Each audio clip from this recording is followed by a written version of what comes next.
অনেক ক্ষেত্রে দেখা যায় অনেকের জমিতে গাছ কুকরি লেগে যায়, গাছ অল্প অল্প দিনে মারা যায়। হুম, হুম। মানে কেন? এটা কেন হয়? মূলত গাছ যখন কুকরি লেগে যায়, গাছ আপনার অনেক সময় দেখা যায় যে চোষক পোকার কারণে কিন্তু কুকরি লাগে। আবার অনেক সময় মাকড়জনিত সমস্যার আচ্ছা, কারণে কিন্তু আচ্ছা। কুকরি লেগে।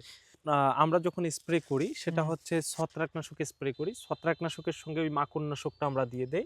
কি দেন? মাকড়নাশকের জন্য আমি সবসময়ই দেখা যায় যে আমি প্রতি ১ মাসে বর্তমান ১ বার করে কিন্তু দিচ্ছি। সেটা হচ্ছে ভার্টিমেক্টটা ব্যবহার করি। জি। ভার্টিমেক্টটা।